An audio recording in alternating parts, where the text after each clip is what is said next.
sempre vem um presbítero, vem um diácono, vem um irmão que apenas serve do Senhor. Aqui a gente não exige que tenha cargo da igreja para vir trazer a palavra.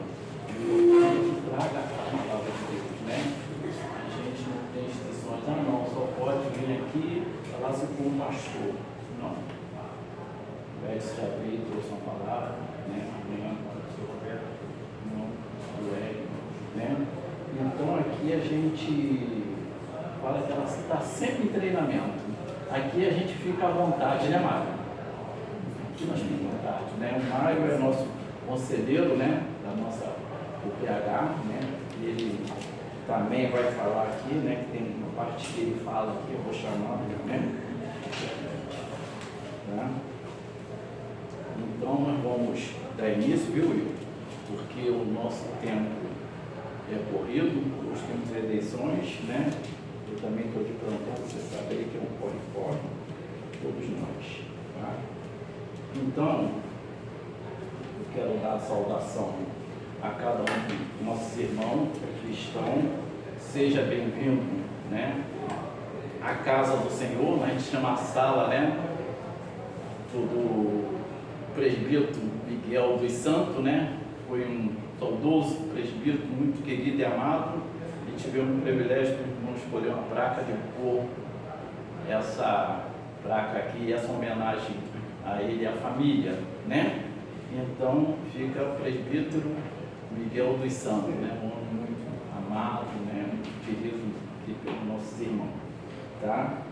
Então quero dar essa saudação a cada um de vocês. Eu vou orar para a gente dar início à nossa reunião.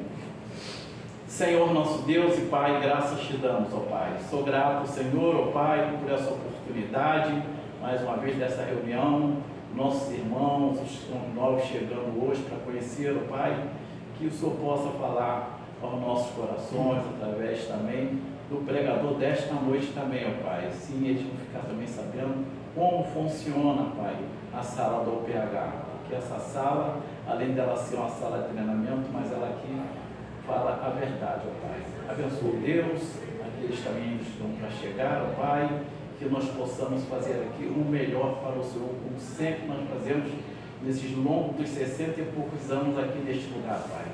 Que neste lugar o Senhor tem operado maravilhas, quantos milagres, quantos pedidos de orações, enfermidades, ó Pai, nós temos pedido aqui, tem alcançado, Pai, através do Senhor, ó Pai. Assim, Deus, eu oro, Pai, no nome de Jesus, Pai, nos perdoa os meus pecados. Amém. Vamos abrir o Salmo 62. Salmo 62, vou ler 2 versículos.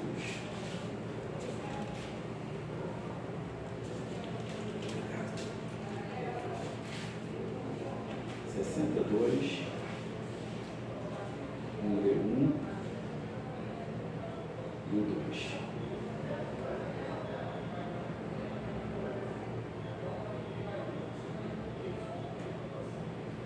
Espera o Will acabar de assinar ali. Pode ler. Amém? Somente em Deus, ó minha alma, espera silenciosa. Dele vem a minha salvação. Só Ele é a minha rocha e a minha salvação e o meu alto refúgio. Não serei muito abalado. Amém. Amém. Esse Salmo de Davi, a gente conhece toda a história de Davi, as lutas que eles tiveram, né? E nós passamos por essa luta, né? Mas nessa pequena palavra aqui no 2, né, que fala assim, não serei muito abalado. Então você espera, às vezes, até uma coisa que está por vir, mas não vai me abalar.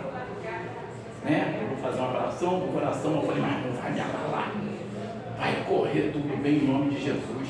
Tem corrido com todo mundo, tem corrido até com os ímpios que não conhecem o Senhor, mas está falando aqui que a mim não serei muito abalado. Verdade. Quer fazer o característico? Vai fazer, vou ficar lá internado e você com o coração batendo, ó, sereno. Por que eu vou ficar abalado? Porque tem promessa do Senhor, né? Promessa do Senhor. Então, quer dizer, ele fala, né, que espera que o Senhor dê a minha salvação. A salvação está no Senhor. A gente passa por alguns apertos, algumas situações de enfermidade. Quando na enfermidade a gente passa por algumas situações financeiras, mas o Senhor é socorro bem presente. Ele não te dá o retorno, às vezes, no mesmo dia que você quer. Às vezes espera 15 dias para dar o retorno. Mas muitas das vezes você dorme e quando acorda, está resolvido o problema. Tu fala, gente, alegria viveu amanhã. Então, assim, você vê que as coisas são muito mais rápidas do que nós pensamos. Nós aqui somos um pouco apressados, né, irmão? Nós somos um pouco assim apressados. A gente pede, Senhor, não quero ser ansioso, não quero ansiedade para mim. Mas nós somos. A gente fica um pouco ansioso, a gente quer que as coisas aconteçam. Poxa, por que a cirurgia não foi ontem? Estava tudo marcado. O doutor marcou só daqui a 15 dias. Como é que vai ser daqui a 15 dias? O Senhor sabe. Você não sabe, mas Ele sabe.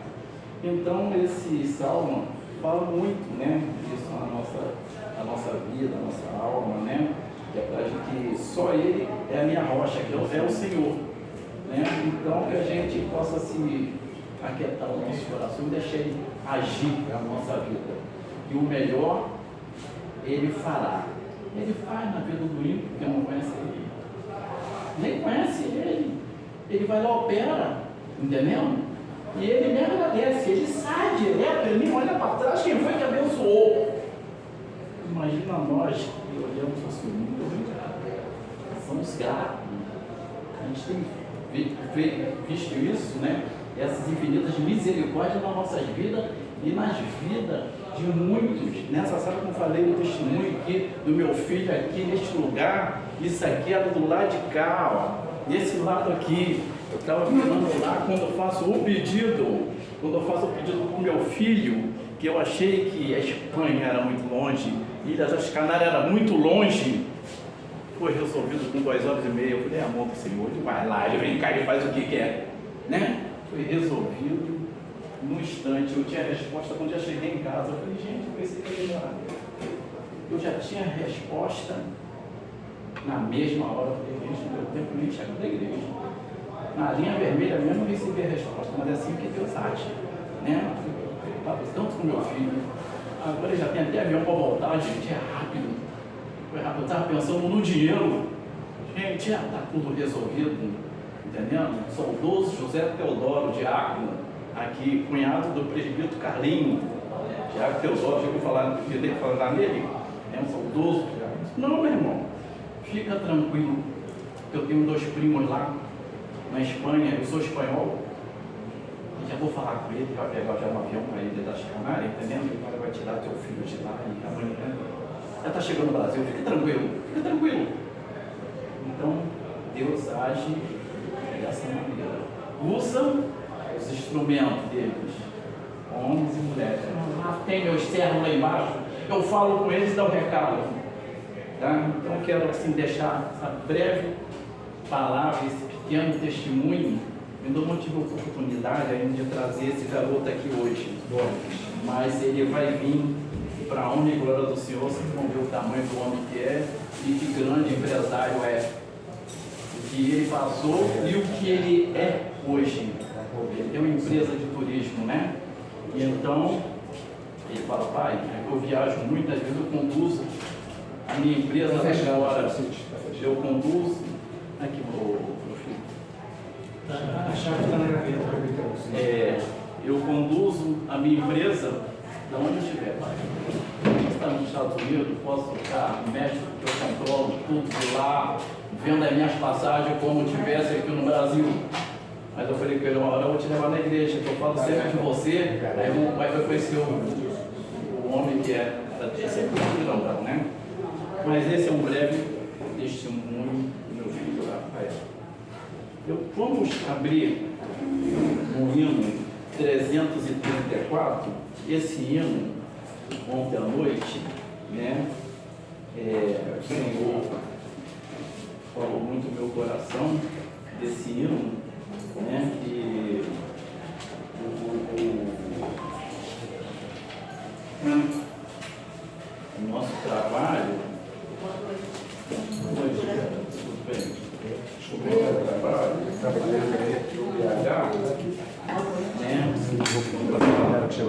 Acho que ainda não é a ceia, é feito muita oração. E eu fiquei pensando, qual o hino do Senhor? Ele falou, é trabalho. Trabalho? É. Aí ele falou, logo o Senhor, 334, e vem na minha cabeça 324, o Senhor, tem alguma coisa errada que eu não estou achando? Ele vai mais à frente do meu filhinho, por favor. Ele fala com carinho com a gente, né?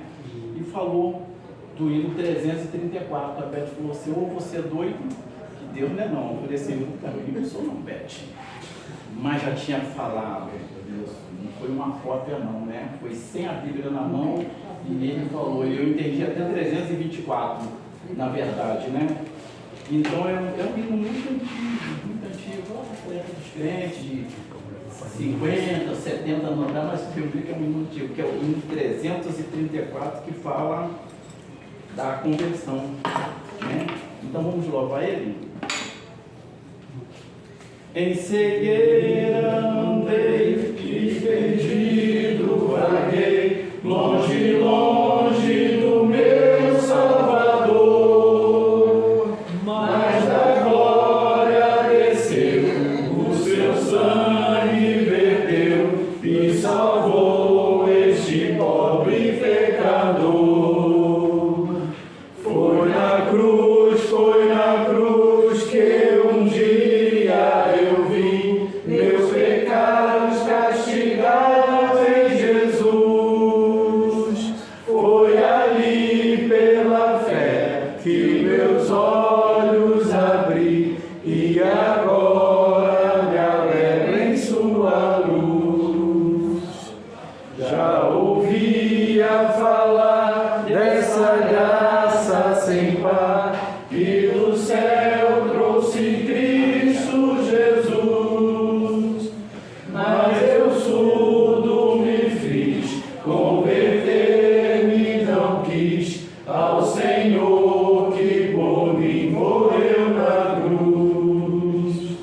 Foi na cruz que um dia eu vi meus pecados castigados em Jesus. Foi ali pela fé que meus olhos abri e agora me alegro em sua luz. Mais um dia senti meu pecado e vi sobre mim o castigo da lei. Apressado fugi, em Jesus me escondi e abrigo seguro nele achei. Foi na cruz que um dia eu vi meus pecados castigados em Jesus.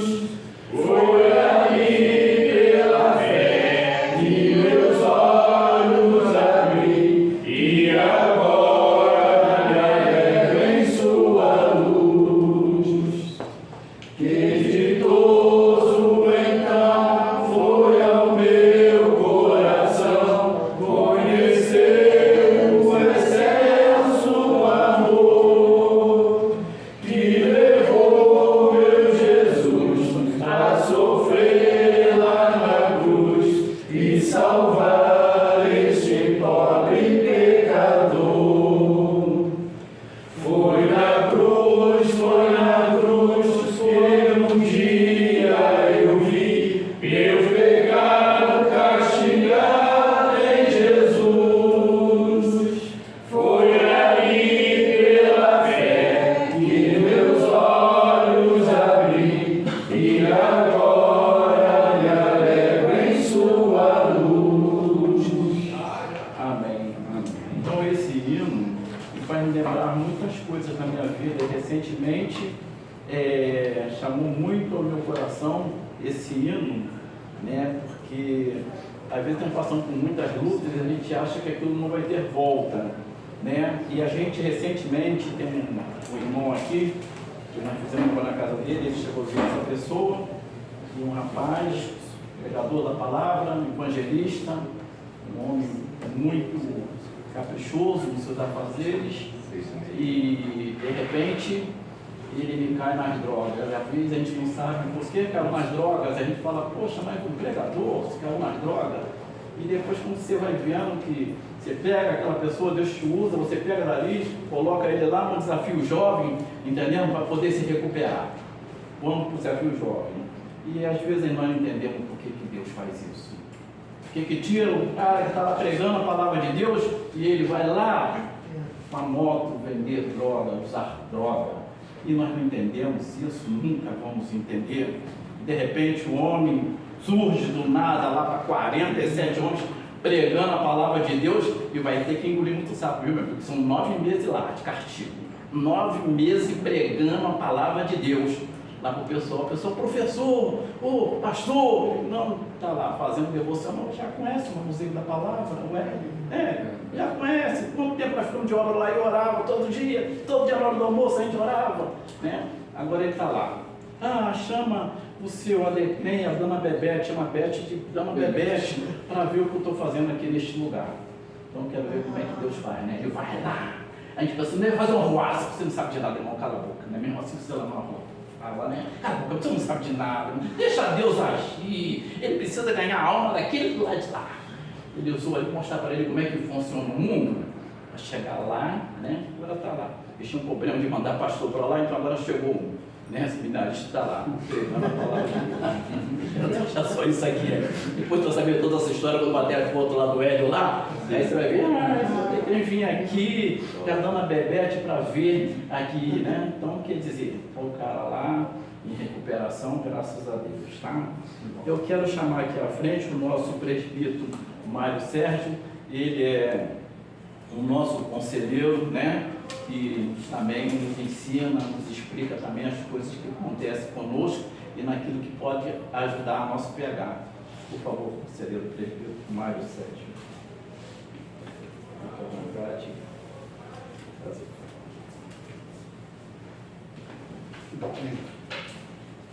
Obrigado, presidente.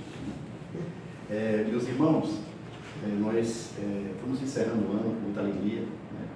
Nós tivemos algumas campanhas que foram bem vitoriosas. O nosso Will pode depois dar um resumo, né, do resultado.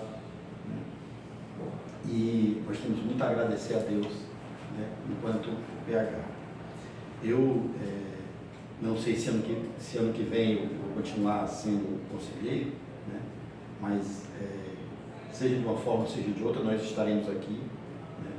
A gente ama esse ministério da UPH, com certeza. Eu queria só deixar, antes de passar para o Will, eu queria só deixar uma mensagem. A presença desse casal, 60 anos aí, é muita bênção. Muita bênção.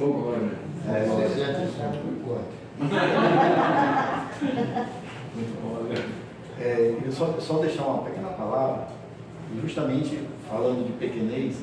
Vocês lembram de uma parábola, né? Quando Jesus fala que o reino dos céus é uma semente de mostarda, muito pequenina, mas quando cresce, origina uma árvore muito grande, as aves do céu vêm se abrigar nos seus galhos. Né?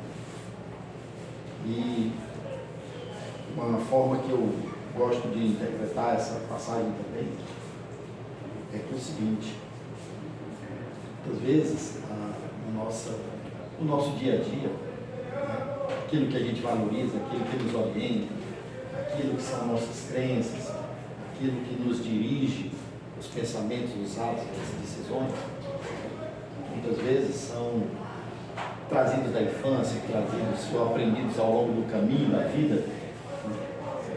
Mas a mensagem cristã, ela é meio como um grãozinho de mostarda, pequenininho.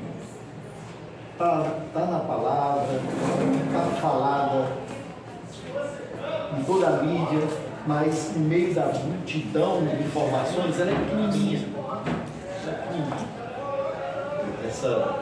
Esse chamado à renúncia, esse chamado ao sofrimento, que faz com que a gente transforme toda a vida, dê voz à palavra de Deus, à silenciosa palavra de Deus. Pequenininho, mas essa pequenininho, floresce dentro de nós, transforma toda, além de salvar, nos transforma completamente a maneira de viver. Em vez de eu entrar na dança da competição, em vez de eu entrar na dança da busca desenfreada por valores materiais, eu passo a buscar a presença de Deus dentro de mim. Eu passo a ter uma vontade de harmonizar a minha vida com meus irmãos, a não ter inimigos, e mesmo que por acaso eu os tenha, a não desejar mal a eles. Eu passo a me tornar uma pessoa mais bondosa em todos os sentidos.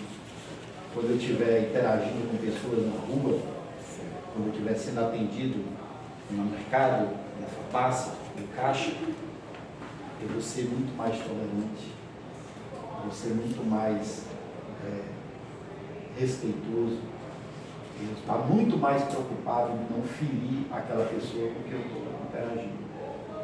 Então isso é um recado pequenininho, no meio da Bíblia é um recado pequenininho. Quando a gente abre a Bíblia está lá, mas a gente abre a Bíblia muitas vezes, se a gente começa a deixar aquela sementinha florescer, tudo vai se transformando. E aí vai começando a ter prazer naquela sementinha. Você vai começando a ver que aquela palavra, buscar primeiro o reino de Deus, buscar primeiro aquilo pequenininho. Tudo que a gente vive e corre atrás vai lá em consequência. Por quê?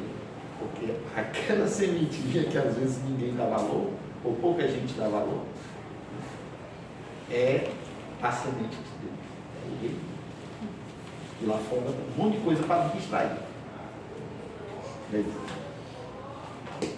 Obrigado. Tem uma oportunidade lá. Eu chamaria.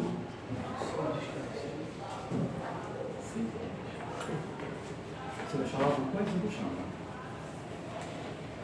Quero chamar aqui o nosso pregador desta noite, que é o nosso vice-presidente, Diácono Will Araújo, que vai falar com nossos corações, seja instrumento de Deus. Eu quero pedir o Hélio, nosso irmão Hélio, que vem aqui à frente, ora pelo nosso irmão aqui, tá? Para que a gente vê essa mesmo.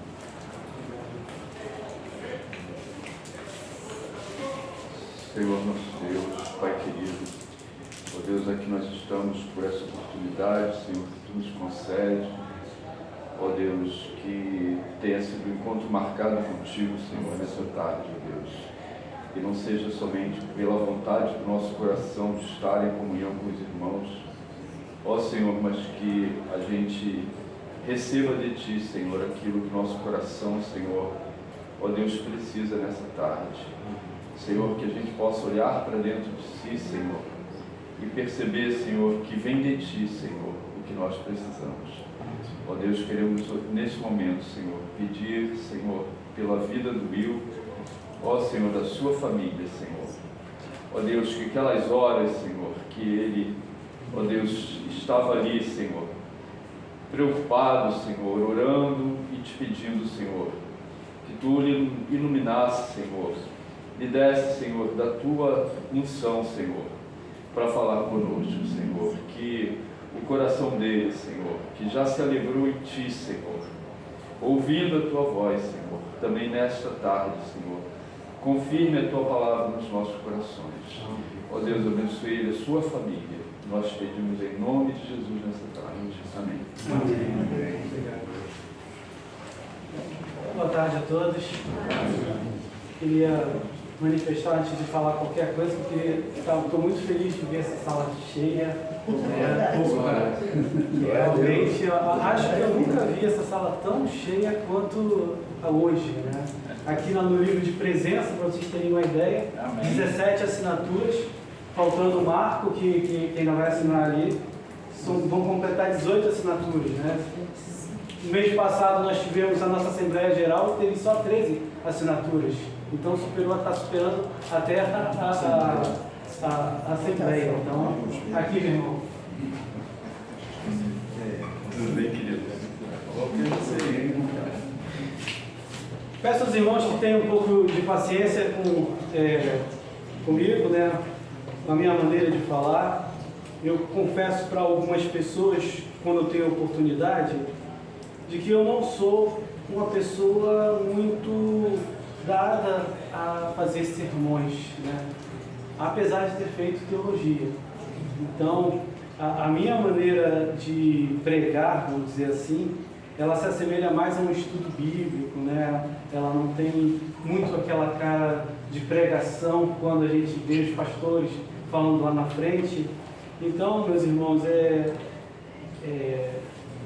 só um pouco de paciência eu peço, mas eu creio já no Espírito de Deus. Deus vai falar, apesar da forma que Ele vai utilizar aqui.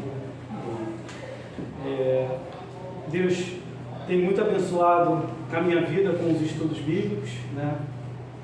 Desde que eu me formei em teologia no seminário Martin Luther, eu tenho me empenhado com a parte de ensino bíblico, né? Aqui nessa igreja, na classe Logos, nessa sala aqui, né?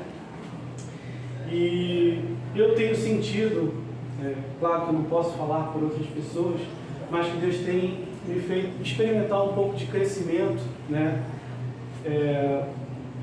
Em transmitir o reino de Deus para as outras pessoas. Eu que sempre tive muita dificuldade de abrir a boca para falar, né? Sinto nesse momento da minha vida que essa tarefa tem sido mais fácil. Não pelo simples fato de ler a palavra de Deus, que é algo muito bom, mas pelo fato de estar estudando e nas oportunidades que eu tenho de estar participando, né? Interagindo. E não importa quem seja o professor que esteja à frente. Isso, de fato, traz um amadurecimento e é isso que eu gostaria que vocês experimentassem essa tarde, né? À noite praticamente. Né? O texto que nós vamos ler está em Filipenses, capítulo 2, do verso 19 ao 30. Filipenses, capítulo 2, do verso 19 ao 30.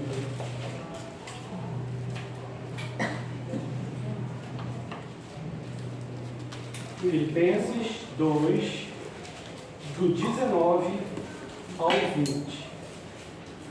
Se alguém tiver uma Bíblia semelhante à minha, aqui pelo menos está na página 211, no finalzinho da 211.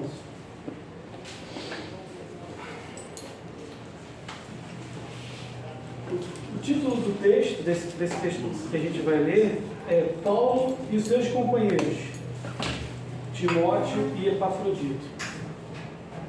Diz assim o texto: espero, porém, no Senhor Jesus, mandar-vos Timóteo o mais breve possível, a fim de que eu me sinta animado também, tendo conhecimento da vossa situação, porque a ninguém tenho de igual sentimento que, sinceramente, cuide dos vossos interesses, pois todos eles buscam o que é seu próprio, não o que é de Cristo Jesus.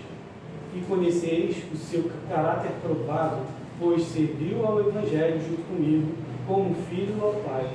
Este, com efeito, é quem espero enviar, tão logo tenha eu visto a minha situação. E estou persuadido no Senhor de que também eu mesmo brevemente irei.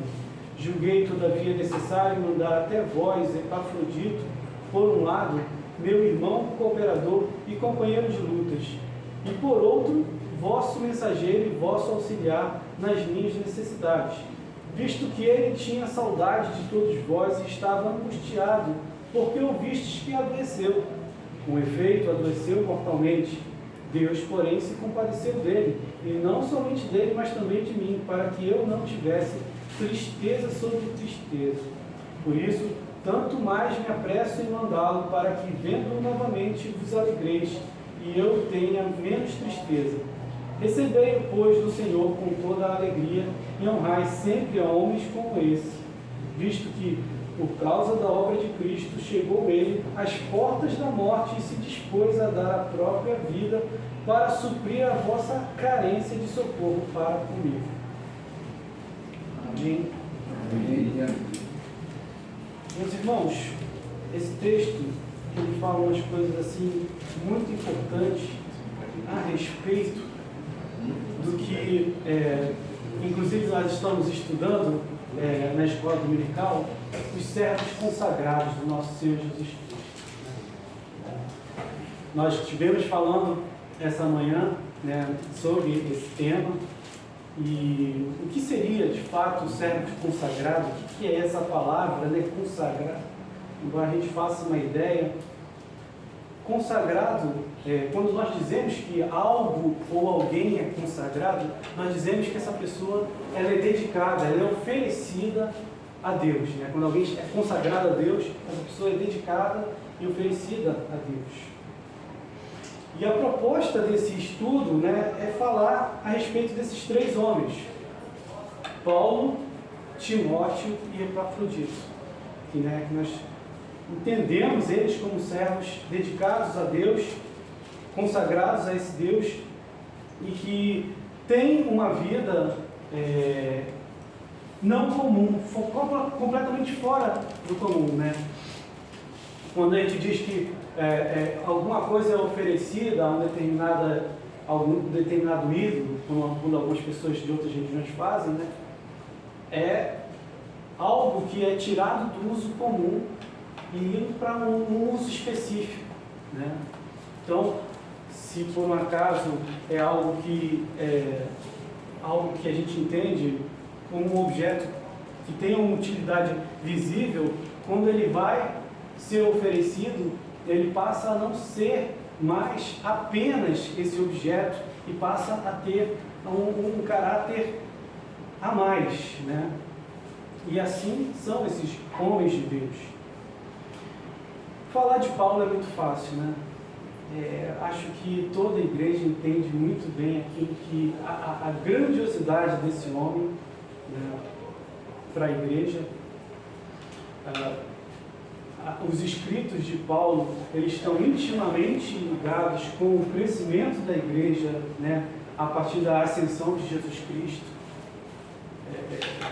Se não me engano, o primeiro texto do Novo Testamento é Tiago, né, a ser escrito é Tiago. Depois é o Evangelho de Mateus. E terceiro é um escrito paulino, não lembro agora qual é a carta, mas intimamente ligado a esse crescimento da igreja está o conteúdo elaborado pelo apóstolo na sua imensa quantidade de cartas espalhadas, né, pelas igrejas que ele plantou. E só esse fato já diz muito, né, a respeito do trabalho dele, né, do trabalho incansável,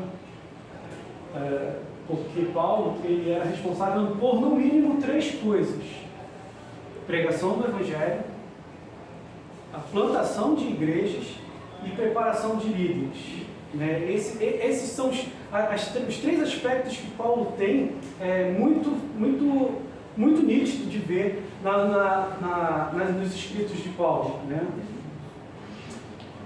E eu gosto de falar que as pessoas, né, que entendem um pouquinho, geralmente, a respeito do que Paulo fez, é quando geralmente conhecem um missionário. Porque o missionário, diferente de nós, diferente de talvez até os ministros que nós estamos acostumados a ver na igreja, são pessoas que saem do lugar onde estão e vão a um determinado lugar onde Deus está chamando, e ali começam a produzir tudo que é necessário para que o reino de Deus seja anunciado naquela região, né? Um missionário que vai a uma terra indígena, é isso que ele faz, ele sai dali, se ele tiver família, a família vai junto, e lá ele começa a estudar a cultura que ele vai estar inserido, né? Vai entender como é que vive aquela sociedade e vai trabalhar o Evangelho para ser alcançado ali naquele contexto. Né? E isso acontece, assim, eu não posso dizer quantas vezes isso acontece na vida de um missionário. Né? Se existem vários exemplos de homens que saíram e semearam o Evangelho em mais de uma tribo, em mais de 3 tribos. Mas quando a gente vai falar sobre Paulo, a vida toda dele foi essa itinerância, essa transmitir o Evangelho de cidade em cidade e fazendo essas 3 coisas, pregando o Evangelho, plantando as igrejas, o que vai mais além, né, do que apenas a pregação, e também preparando os líderes. E isso fica muito evidente, obrigado, irmão, isso fica muito evidente nos textos que ele escreve, sobretudo porque se tratam de cartas. Né? E qual é o objetivo principal dessas cartas, se não exortar, trazer o conhecimento de Deus para essas cidades, para esses povos, para essas igrejas que foram plantadas. E é importante ressaltar que ele escreve num contexto, não é no contexto de proximidade local, uma vez que, por ele estar sempre viajando, em determinados pontos ele recebe notícia a respeito dessa igreja e ele vai lá e escreve. Né? Se uma igreja não está se comportando bem, como por exemplo a igreja de Corinto, que estava cultivando o pecado ali no seio da igreja, ele vai e escreve uma carta tentando exortar aqueles irmãos, até com palavras mais duras, né, do que a gente é habituado. Em Filipenses a gente vê palavras mais brandas, um certo regozijo da parte de Paulo de ver a igreja crescendo saudável, mas houveram casos e casos, né? E o apóstolo, ele estava em sintonia profunda com esse ministério. De maneira que ele estava numa outra cidade, ele estava escrevendo para essas igrejas. Às vezes estava até preso, estava lá escrevendo para essas igrejas. Né? Então havia ali todo um cuidado totalmente especial. Isso vindo de alguém que era um fariseu zeloso na tradição judaica. Chegava ao ponto de perseguir os filhos de Deus, né? E os maltratava. Né? Mas a partir do momento que ele encontra Deus, Jesus se apresenta na vida dele, ele muda completamente a vida. E a vida torna-se de fato consagrada, né? Ao ponto de ele realmente entender que ele não tinha mais nenhuma função na vida senão anunciar o Evangelho. Né? Fazer muito bem essas 3 coisas que eu mencionei a vocês. Eu falei um pouco agora de Paulo, né? Mas também nesse texto, como vocês puderam ver, há mais 2 nomes que, um deles pelo menos, ele é muito próximo também a gente, porque Paulo também escreve 2 cartas a essa pessoa. Né? Ele escreve a cidades, às igrejas, irmãos de outras igrejas, e escreve também a Timóteo, porque ele tinha um relacionamento todo especial com Timóteo. Né? Como eu falei para vocês, ele preparava líderes para estarem pastoreando as igrejas locais, e um deles era Timóteo. Não à toa, esse texto precioso que ele direciona a Timóteo, né? A essa pessoa que tem que em determinado texto até vai mostrar que Paulo tem um cuidado todo especial, porque Paulo impôs mãos sobre ele para que ele reavive o dom que ele recebeu, né? E isso abençoou, os textos que ele direcionou para uma pessoa, até hoje abençoa a igreja, uma vez que esse texto inspira muito os novos pastores, né, das nossas igrejas. Então, aí aqui eu só revisito aqui o texto que ele está falando a respeito de Timóteo, porque Paulo quer ter notícias dos filipenses, e para isso ele precisa que uma pessoa vá à cidade e traga as informações. Não existia a comunicação como a gente entende hoje, né? Que hoje em dia é muito mais rápido.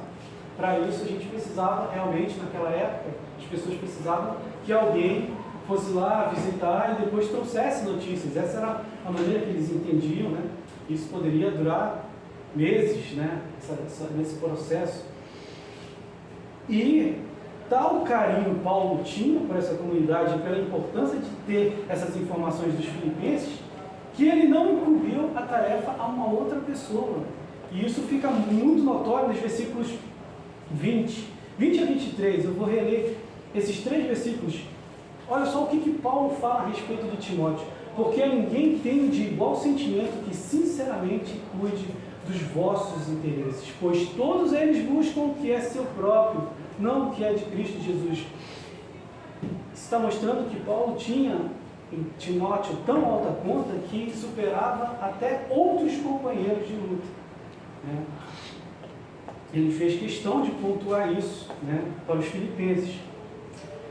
E conheceis o seu caráter provado, pois serviu ao Evangelho junto comigo como filho ao Pai. Então, ele, de fato, Paulo tinha Timóteo como alguém que, vamos dizer assim, ele tinha algumas incumbências especiais, né? Se a preparação de líderes envolvia, né, colocar pessoas de responsabilidade nos cargos corretos, no caso de Timóteo, ele pegava os casos mais complicados, aquele onde requeria maior dedicação, e Paulo sabia que podia colocar toda essa confiança em Timóteo.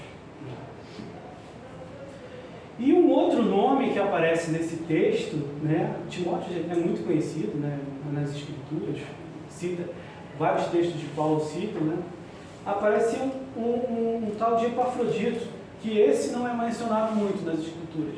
Na verdade, ele só vai aparecer aqui em Filipenses, né? No entanto, não é porque ele foi mencionado pouco que ele não é uma pessoa que é uma pessoa de pouca importância, né? Porque, na verdade, Epafrodito tinha uma relação de amizade com as pessoas dos filipenses, né? E ele coloca o adjetivo nele aqui, cadê? Onde está o texto? Irmão, cooperador e companheiro de lutas.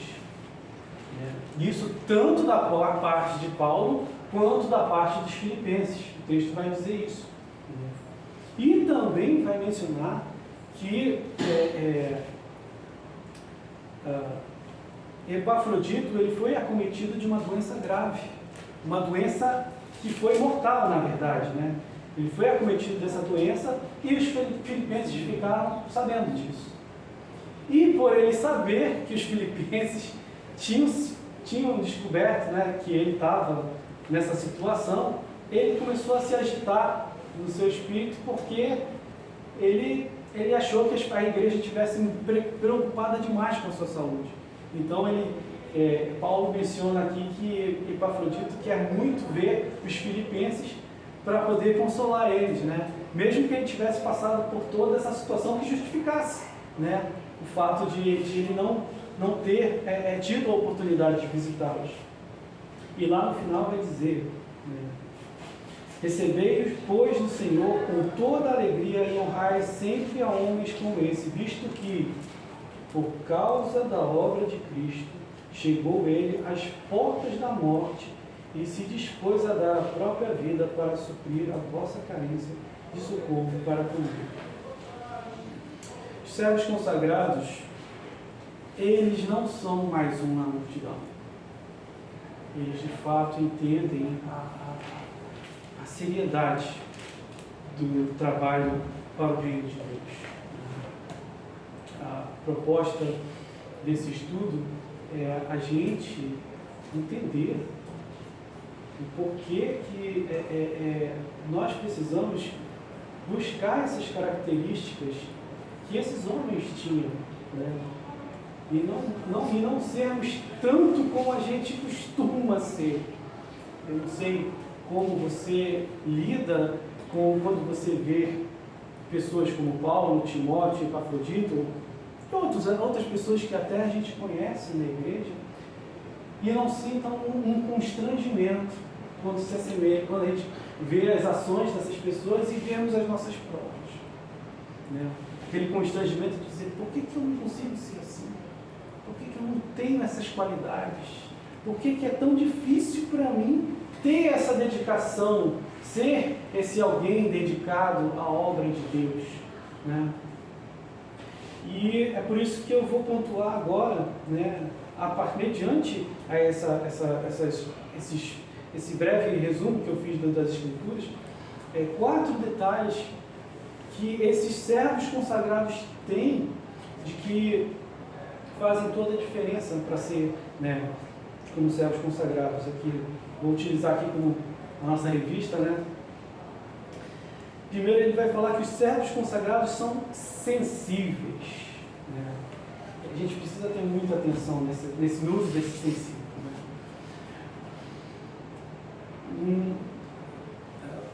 Obviamente a gente é sensível em vários aspectos às pessoas que nos são próximas, familiares, né? Nós somos pessoas que sentem de uma certa medida a dor do próximo, mas o mundo tem mudado, né? O mundo tem feito a gente ter reações muito estranhas àquilo que era nos primórdios, né? Nós podemos falar a respeito de situações ruins que os nossos próximos estão passando e às vezes não ter a iniciativa de fazer algo para cada um deles, né? E ter sabedoria de lidar com situações que às vezes requerem um cuidado mais especial. E aqui o estudo vai falar, né, que vai mencionar o William Hendrickson, né, um teólogo importante, onde ele vai falar sobre a tríplice, o aspecto da sensibilidade que Paulo vai ter com os filipenses, né, especialmente na questão do Epafrodito. Né, tríplice forma que Paulo usou: satisfez o desejo de Epafrodito, que ansiava voltar para os seus irmãos em Filipos. Né? Alegrou os corações dos filipenses, uma vez que eles estavam necessitados, e regozijou-se ele mesmo, Paulo, com a alegria deles. Meus irmãos, isso é muito igreja, né?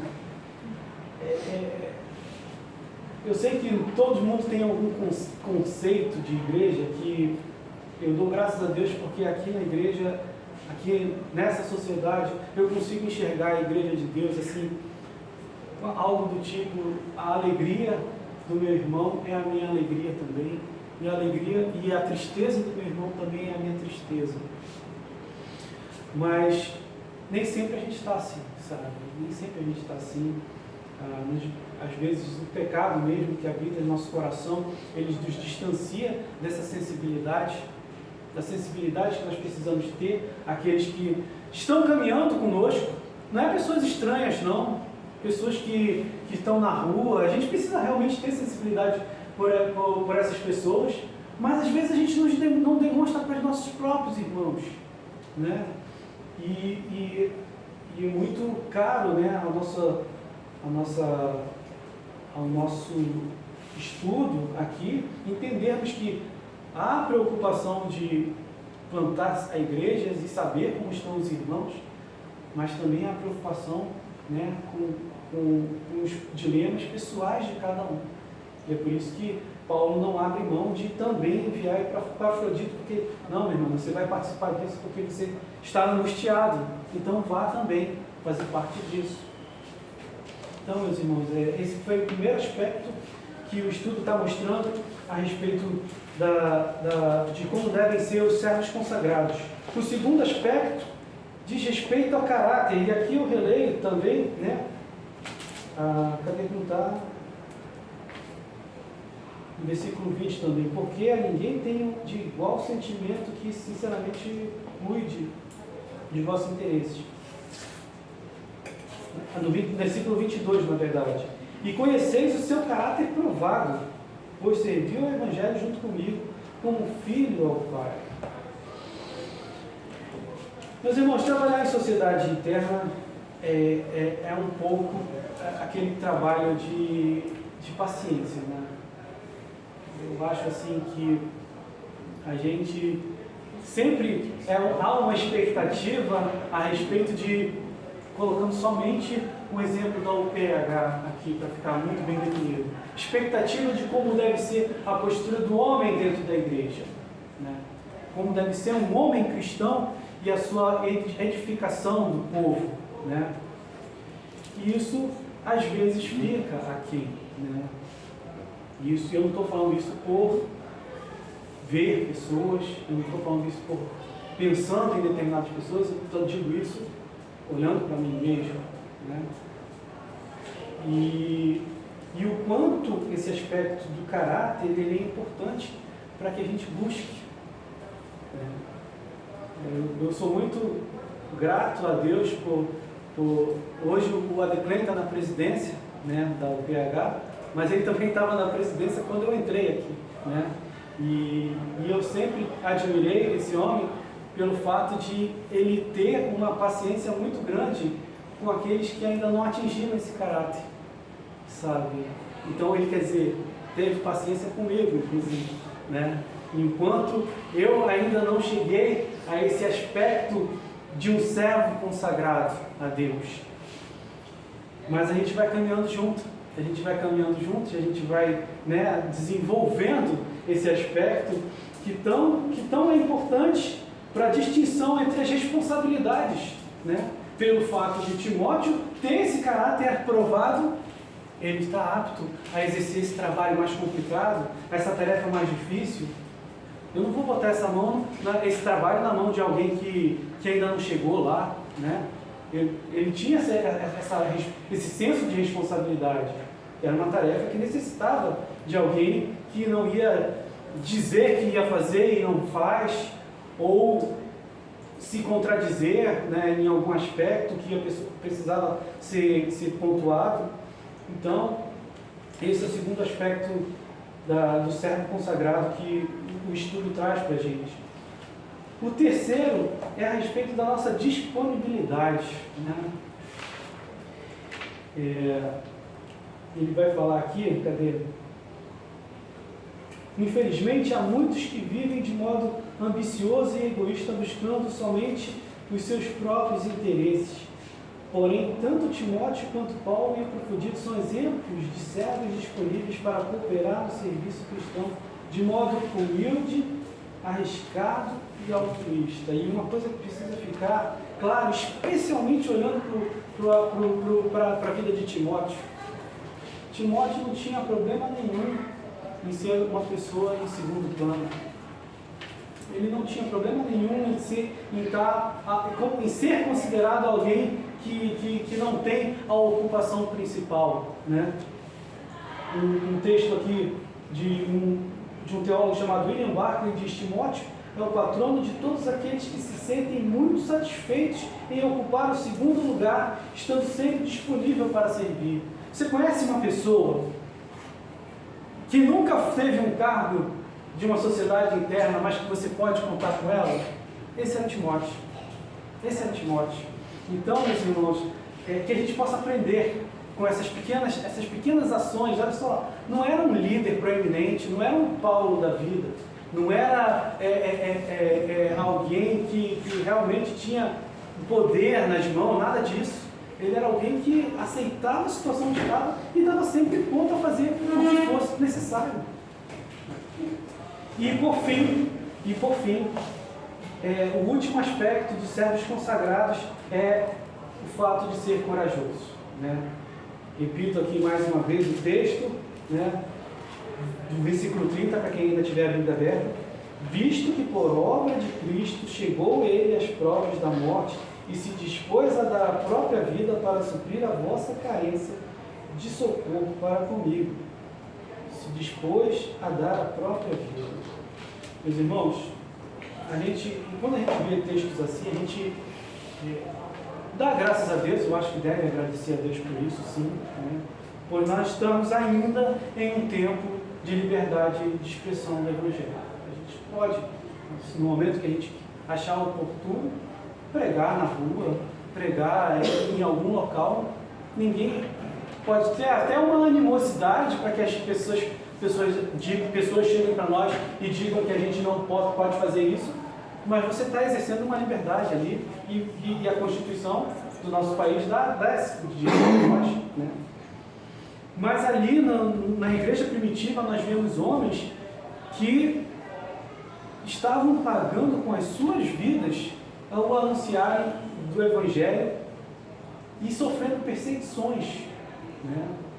Porque os fariseus chegavam para eles e diziam que eles não podiam estar anunciando Cristo, como Pedro, né? Que foi intimidado pelo sumo sacerdote, dizendo que ele não podia pregar, né? Ele tinha pregado e 3 mil pessoas tinham se convertido. E aí ele disse, não, a partir de agora chega, você não pode me falar isso. E aí ele fala simplesmente, importa agradar mais a Deus do que aos homens. E é isso, essa coragem, né? essa sabedoria de entender que é importante mais servir a Deus do que aos homens, a gente também precisa nos nossos dias, né? Para a gente equilibrar aquilo que de fato é prioritário nas nossas vidas. Aqueles homens, eles tiveram a ousadia de com a própria vida assinarem o fato de que são servidores de Jesus até a morte. E é isso que a gente precisa também nos nossos dias. Então, esses foram os 4 aspectos que eu queria passar para vocês a respeito de ser um servo consagrado. Há uns dias atrás, um seminarista chamado Alisson Santos, ele já pregou aqui no PH, né? Mas foi uma aula que ele deu na classe Logos, e aí no final ele falou que no quartel, a pessoa que dava lá a palestra, chegava e falava, dúvidas ou dívidas, né? E aí ele falou que, mediante um estudo, né, dependendo do estudo que a gente está tendo, como esse que a gente acabou de ter, a gente mais tem dívidas do que dúvidas, né? E a gente não tem, a gente se olha para o que esses homens fazem e está sempre abaixo do que é esperado de um servo consagrado. Quero orar por cada um de vocês agora, né? Nesse direcionamento para que Deus esteja nos ajudando a sermos servos consagrados, né? É isso que o Espírito Santo tinha a falar. Amém? É isso que o Espírito Santo tinha a falar a cada um de vocês. Amém. Pai querido, eu te agradeço, Pai, por essa palavra. Muito obrigado porque o Senhor falou aqui. Nós podemos entender a tua vontade, Pai. Agora, Pai, te pedimos, Pai, a força do teu Espírito para modificarmos aquilo que é necessário. Nos ajuda, Pai, a termos disposição, Pai, termos realmente ousadia de mudar aquilo que precisa ser mudado. São tantas as mudanças, Pai, e nós te pedimos, Pai, que a leitura da tua palavra, o testemunho, o belíssimo testemunho, Pai, dos teus servos consagrados possa estar nos orientando, Pai, a estarmos mortificando, Pai, as obras da carne, Pai, e não ficar vivendo como se nós estivéssemos a passeio, Senhor. Ó Deus, nos ajuda, Senhor, a termos a seriedade de fazer a tua vontade, Pai, de sermos servos consagrados, porque foi para isso que nós nascemos, para adorar o teu nome, Senhor. É isso que nós choramos no nome santo do Senhor Jesus. Amém. Obrigado pela oportunidade. Fica um pouquinho com meu irmão, que Jesus, né, quando usa o seu servo, ele também manda trazer um mimo, né? Manda, né? Deixa eu buscar aqui, viu? Tudo bem, irmão? Will, aumenta a tua contagem, chegou a gente. Oi? Aumenta a contagem, chegou a gente. É mesmo. Moisés, como você sabe, né? Que homem assim não é muito jeitoso para fazer um presente igual mulher, né? E eu estava muito ocupado com outras coisas. Eu falei, eu vou fazer do meu jeito, mas o foi entender. Eu quero mulher. Obrigado. Obrigado. Obrigado, Deus abençoe. Muito abençoado com essas palavras. E eu já vou te chamar já para você dar um aviso. Tá legal. Você falando sobre Paulo e sobre Timóteo, eu fiquei imaginando muito dessas coisas, né, que a gente chama em frente. A gente sempre quer falar de Jesus para as outras pessoas, né? Então a gente vai exercitar na obra, a gente quer falar de Jesus. É tão bom falar de Jesus, o quanto ele é bom na nossa vida. E você falando das lutas do Paulo, do Timóteo, ou tantos outros nomes para levar as outras igrejas, né? Para mostrar o amor de Cristo a tantas e tantas pessoas. E eu fiquei pensando no outro dia, até me lembrei agora alguns nomes aqui, eu falei, puxa, Beth, já estou 20 e poucos anos na igreja, mas, puxa, eu levei tão pouca gente a Cristo, poderia ter levado, não sei como é que funciona, né? Mas você levou, ele levou homens que estão ganhando almas para Jesus. Eu falei, é verdade. Eu fiquei, você falando e eu pensando, falei, e esses nomes tudo me deram trabalho. Eu fiquei pensando, ai meu Deus do céu, esses nomes tudo me deram trabalho. Fiquei pensando em Douglas. Eu falei, tanto Jesus, Douglas não queria saber de Jesus. Eu só falo, todo dia ele falava assim para mim, ô homem de Deus, mas você não deixa eu trabalhar. Eu falei, tu vai jogando massa na parede, eu estou falando de Jesus. Hoje esse homem ele tem uma igreja em Cabo Frio, ele é pastor. Ele é pastor, estou já há 16 anos pregando lá a palavra. Né? João, também deu muita dor de cabeça, João. Eu acho que ele nem deu. Falando de Jesus, eu falo que é muito, sou chato. Falando. Aí, eu dá testemunho de João. Eu falei, cara, vai em qualquer uma, cara. Melhor ficar sem nada, rapaz. Então, aí ele falou, eu tô querendo arrumar uma namorada, mas eu quero um dano. Você vai dar ruim, homem. Tá? Enfim, João, hoje é um obreiro, junto com a sua mãezinha, na Testemunho de Jeová, né? Quando ele me vê, ele falava que um dia eu estava de terno, né? Um dia que eu não de terno, sou de crente, vai dizer que eu sou crente, que eu nunca queria, né? Hoje está em nome de Deus. Adriano, esse deu muita dor de cabeça. Eu acho que o que mais deu dor de cabeça foi o Adriano. O Adriano comigo, na obra, como sempre, não queria nada, se entregar a bebida alcoólica, depois piorou a situação, que mataram a irmã dele por causa do namorado, ele se irmou de querer virar bandido. Eu falei, vai ficar pior para a tua vida, cara. Ou tu vai morrer ou tu vai ficar preso.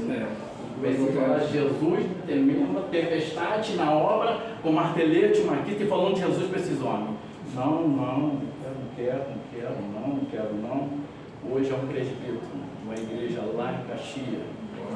Adriano. Lúcio, também teve o Lúcio. E esse não queria dar dízimo nem por nada. Eu falei, não dá nada, pastor ladrão, não. Depois eu falando de Jesus, ele, poxa, como é que eu sou prospero e eu não? Eu falei, tu não dá nada, tu quer receber o quê? Não, ele não pode ser crente, eu sou só sempre vem com um carrinho novo, todo bonitinho, e eu trabalho. Eu falei, meu irmão, você come daquilo que Deus te deu, você come tudo, você rouba ele todavia. Aí vamos lá no livro de Malaquias, vamos ler ele. Falando de Jesus para ele, hoje o Lúcio é presbítero da Assembleia de Deus, modificou, falou sobre crente. Hoje lá prego a palavra, tudo, faz aula bíblica.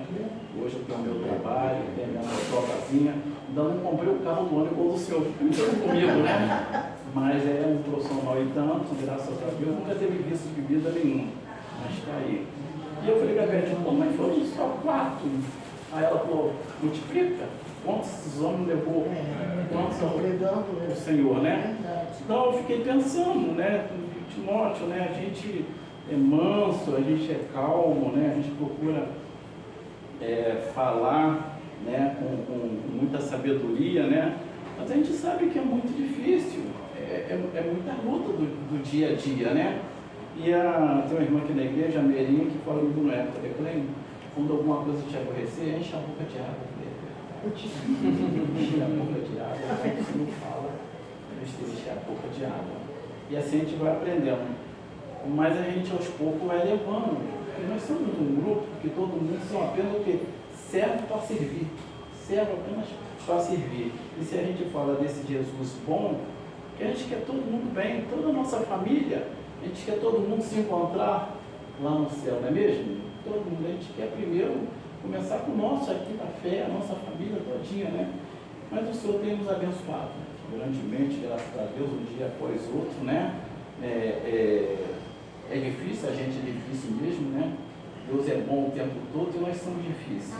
A gente não está pedindo misericórdia o tempo todo, pedindo perdão dos pecados, né? Porque quando a gente já acorda pecando. Já acorda pecando. Olha, como é que fala? Por que você está quieto? Estou orando. Pensei que estava dormindo, estava orando. Porque o tempo todo é luta, a gente sabe, viu a pregação aqui, não é? É luta, não é mesmo? A gente tem que ter paciência com nossos irmãos, entendendo? Que às vezes não é o meu jeito, né? Você fala assim, irmão, mas pode me chamar, pode me corrigir, eu não fico com raiva não, de jeito nenhum. Meu professor lá, né, deu umas 3 alfabetadas lá na minha orelha, né? Fui eu, né, professor? Mas eu estou aprendendo, não vou chegar lá, né, professor? Desvio do auxílio, chegava assim, e tal, né? Dava aquela alfinetadazinha, é assim. O fervido, puxa vida. Deu vontade de correr daquela sala do PH, não voltar mais, mas vou voltar. Foi falando, ele foi me puxando ali, né? Puxando, você é assim. Mas tem que insistir, né, meu irmão? Esse aqui teve muita paciência comigo. O presbítero Alcide, né? O presbítero Alcide falou assim: olha, você hoje falou para a sua roupa. Eu falei: rapaz, eu vou tirar ela todinha. Entendendo? Você colocou para a sua roupa. Eu falei: tem isso. A gente acha que sabe, não está sabendo nada, está sempre aprendendo, não é mais? Não é mesmo? Ele sabe, dizendo que está sempre aprendendo, sempre aprendendo. Mas eu quero dizer mais uma coisa, é o seguinte, quebrando um pouco o protocolo, o João Batista, nós temos falado muito por telefone e ele tem pedido oração, né? Estou quebrando um pequeno protocolo que eu sei que isso a gente faz no primeiro domingo. Então, o João, ele é sempre carente dessas orações, né, João? E ele tem pedido isso, eu falei com ele, que eu tenho orado por ele. Eu coloco no livro da igreja o nome dele, de outros clientes meus que pedem, eu coloco, né?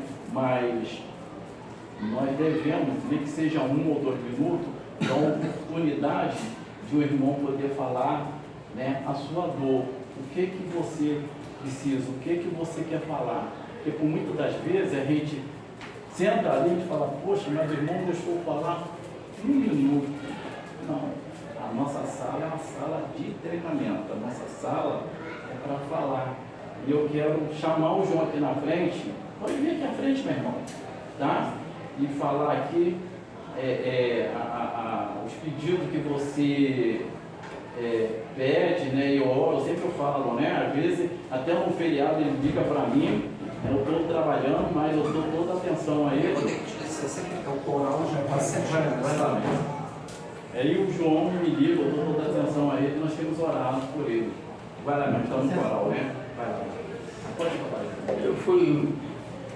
Foi Deus que me ajudou. Se não fossem as orações dele, ou se todas as igrejas estariam nem aqui hoje. Eu saí do culto, era de 1h30, para casa, sentei, fui deitar, levantei com derrame. Cego, sem conseguir, muito mal, cheguei na UPA dirigir, nem fui no plano de saúde, fui na UPA. Lá fiquei até 10 horas, fui no cardiologista, me deu injeção, deu remédio para aumentar a pressão, estou aí hoje. Agradeço a ele aqui, as orações de Deus. Agradeço as orações, mais nada. Não foi o médico não, foi a oração mesmo. Estou aqui, graças a Deus. E a gente continua com essa oração, Amém. viu, meu irmão? Amém. Deus continua abençoando a pessoa da família e vamos continuar a oração. Fiz orações, não foi o médico não. Lembrar que a ele a honra e a glória, né? A gente é apenas instrumento aqui, né, irmão? Amém. Tá certo? Nós temos alguns avisos. Somente um. Tem um. Então, meus irmãos, o que está mais próximo, dia 25, agora vai ser o congresso, né, da federação, vai ser aqui na igreja, dia 25, às 3 horas da tarde, no Salão Álvaro Reis. Então, meus irmãos, especialmente aqueles que são sócios da UPH, vocês queremos convidar vocês para estarem representando a nossa UPH Rio, né, Declan? Para estar lá, né? Então, mas obviamente quem quiser participar e que não faz parte da nossa sociedade, não é sócio, Ainda né? não, ainda não. As nossas irmãs também, fiquem bem à vontade para participar, pode estar chegando juntos, tá? O convite aqui é para todos. Dia 25 agora, nesse sábado que vem, tá bom? Então, é só isso, meu presidente. Will, tá bom, dar uma reforçada na reunião de oração, que é muito boa naquela nossa reunião, mesmo virtual. Ótimo lembrar também disso, porque nós já tem algum tempo, acho que 2 anos já, né? Já tem 2 anos que a gente faz no formato online. A gente acabou embarcando nessa ideia de reunião de oração online pela pandemia, né? E depois a gente viu que é até um ótimo recurso para tentar trazer mais pessoas, né? Pessoas que de repente moram distante, não tem tempo então de chegar aqui na igreja no horário, né, e tal. Aí a gente pensou, a gente costuma fazer pelo Telegram, nosso grupo no Telegram, e a gente sempre coloca o link no boletim. Então eu queria incentivar vocês a estarem participando também, né, da reunião de oração. Tem sido bênção, né, a gente orar uns pelos outros, a gente consegue, né, ter um momento de comunhão com os irmãos e com Deus. E isso daí é único, gente. Fica aqui o meu incentivo para que vocês possam participar da nossa próxima reunião, primeiro domingo de dezembro, a última do ano. Ano que vem tem mais. Bom, então vamos falar o nosso moto, né? Para a gente ter a nossa confraternização. Confiança em Jesus, entusiasmo na ação e união fraternal. Amém. Que Deus abençoe o culto abençoado, né? Para o Senhor que receba esse culto e para os nossos corações nesta noite. Amém. Amém.